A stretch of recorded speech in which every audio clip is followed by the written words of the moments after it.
Student okay biology में एक बार फिर से आपका स्वागत है। स्टूडेंट, इस वीडियो के साथ या इस क्लास के साथ हम इस बार कक्षा 11 का सिलेबस स्टार्ट करने जा रहे हैं। यहाँ पर आपको ये याद रखना होगा कि एनसीईआरटी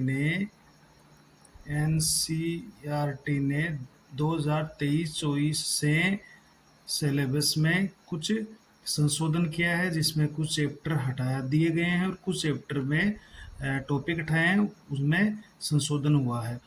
तो उस संशोधित पाठ्यक्रम या सिलेबस के अनुसार हम कक्षा 11 का पहला चैप्टर शुरू करने जा रहे हैं, जिसका नाम है जीव जगत।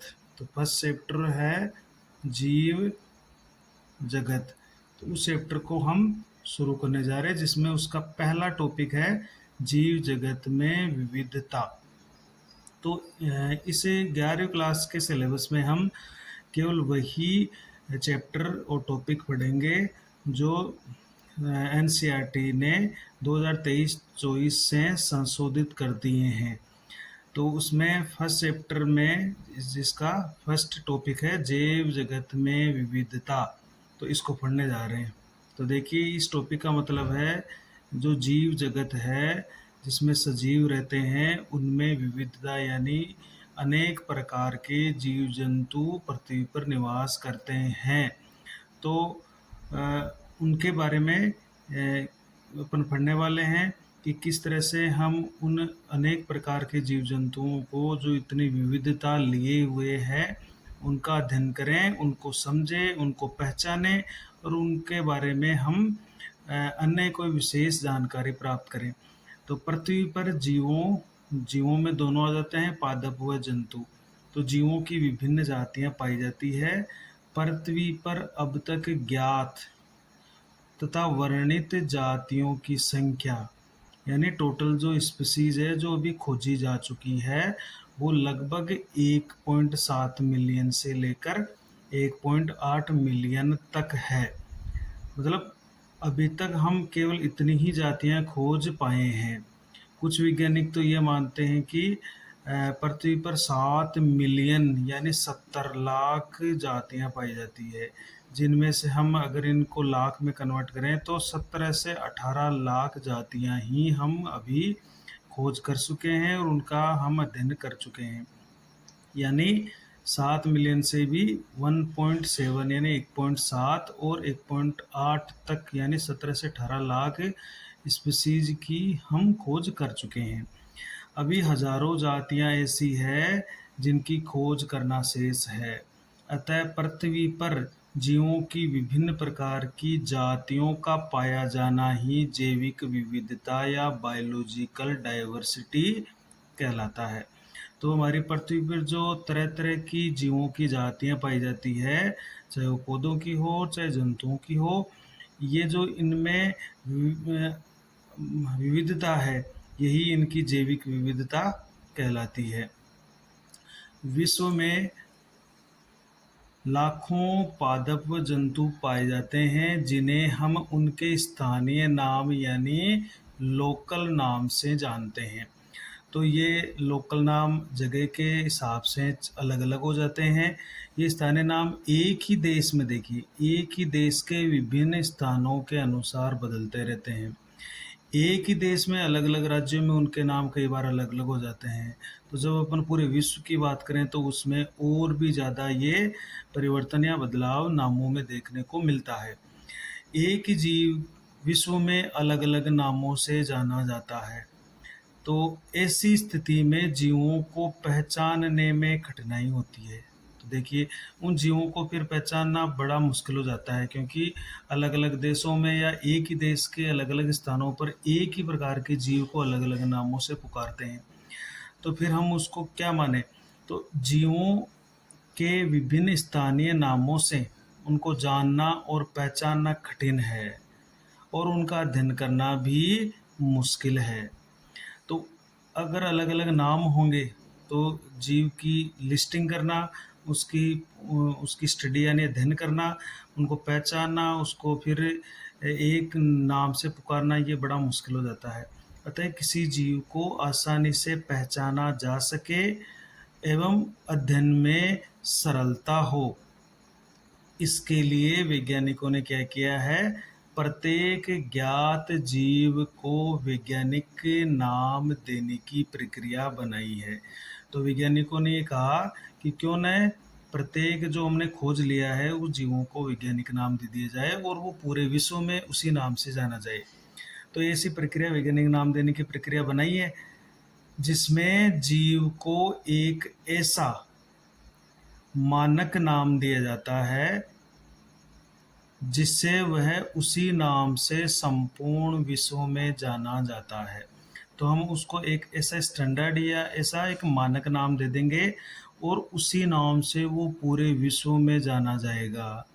तो ये जो नाम देने की प्रक्रिया है किसी जीव को, इस प्रक्रिया को हम नाम पद्धति या नामकरण या नोमेनक्लेचर कहते हैं।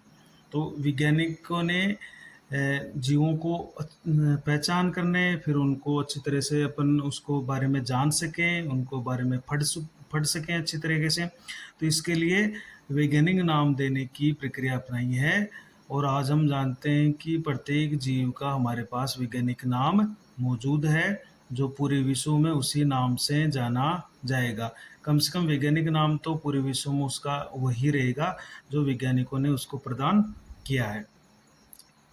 तो उस प्रक्रिया को हम नाम पद्धति या नामकरण कहते हैं। अब बात यह आ जाती है कि ये नाम पद्धति या नामकरण क्या है। तो नामकरण जैसे नाम से स्पष्ट है, नाम पद्धति यानी नाम देने की पद्धति या प्रक्रिया, नामकरण जिसमें हम जीव को नाम देंगे, तो इसको नोमेनक्लेचर या नामकरण या नाम पद्धति कहेंगे। तो ये होती क्या है कि किसी जीव को वैज्ञानिक नाम देने की प्रक्रिया या पद्धति को नाम पद्धति या नामकरण कहते हैं। नामकरण तभी संभव है जब हम जीव की सही पहचान कर लेते हैं। तो एक महत्वपूर्ण बात यहाँ पर यह है कि आप किसी जीव का नाम तभी दे पाएंगे जब हम उसको सही पहचान कर लेते हैं। जैसे मान लीजिए एक बिल्ली का बच्चा है और एक तेंदुए का बच्चा है, तो जब हम उसकी सही पहचान कर लेंगे कि ये तेंदुए का बच्चा है और ये बिल्ली का बच्चा है, तो तभी हम उसका नामकरण कर पाएंगे। तो सही पहचान यानी उसका आइडेंटिफिकेशन सही होना चाहिए, फिर उसके बाद उसका नामकरण किया जाता है। अब आपने पढ़ा है कि किसी जीव का वैज्ञानिक नाम देने के लिए उसकी पहचान बहुत ज़रूरी है, उसका आइडेंटिफिकेशन है बहुत ज़रूरी है।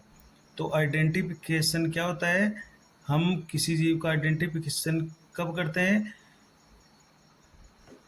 कि हम जानते हैं कि सभी जीवों के कुछ न कुछ स्पेशल या विशिष्ट लक्षण उनमें मौजूद होते हैं, और वो लक्षण हमारे दिमाग के अंदर मौजूद होते हैं या हमें पता होता है। तो उन लक्षणों के आधार पर, या हमें पता भी नहीं होता है तो हम कहीं ना कहीं उनको मैच करके उस विशेष लक्षणों के आधार पर ही उस जीव को पहचान करने में उसकी पहचान करने की अपन कोशिश करते हैं। तो पहचान कब होती है कि प्रत्येक जीव के विशिष्ट लक्षणों के आधार पर। तो वह प्रक्रिया जिसमें किसी जीव को उसके विशिष्ट लक्षणों, देखिए विशिष्ट लक्षण, और ये विशिष्ट लक्षणों को एक नाम और कहते हैं, हम इनको कुंजी लक्षण भी कहते हैं। क्या कहते हैं? कुंजी लक्षण। तो विशिष्ट लक्षणों के आधार पर पहचान कर अन्य जीवों से अलग स्थान दिया जाता है, यानी उसको अलग कर लेते हैं, अथवा उसे किसी विशिष्ट समूह में शामिल किया जाता है। पहचान आइडेंटिफिकेशन करना कहलाता है। जैसे यदि हमें कौवा दिखाई देता है तो हम उसे कौवा की तरह पहचान कर लेते हैं। उसे हम कबूतर नहीं कहेंगे। क्यों नहीं कहेंगे? क्योंकि वो कौवे के अंदर जो विशिष्ट लक्षण होते हैं उनके आधार पर हमने उसको पहचान लिया है कि वो कौवा है। हम उसको कबूतर नहीं कहेंगे क्योंकि कबूतर जैसे लक्षण उसमें हमें दिखाई नहीं दे रहे हैं, क्योंकि दोनों के विशिष्ट लक्षण क्या होते हैं? अलग अलग होते हैं। जैसे हमें कोई नीम का पौधा दिखाई देता है तो हम उसको नीम का पादप ही कहेंगे, उसको हम आम का पादप नहीं कहेंगे, क्योंकि नीम के पौधे के विशिष्ट लक्षण आम के पौधे के विशिष्ट लक्षण अलग-अलग होते हैं। तो ये है इसकी पहचान करना। तो इसी टॉपिक में आज हमने पढ़ा है कि जैविक विविधता है और किस तरह से उसका हम नामकरण करते हैं, और नामकरण के लिए सबसे ज़रूरी है पहचान करना। तो नेक्स्ट वीडियो में हम नाम देने की जो पद्धति है उसके बारे में चर्चा करने वाले हैं।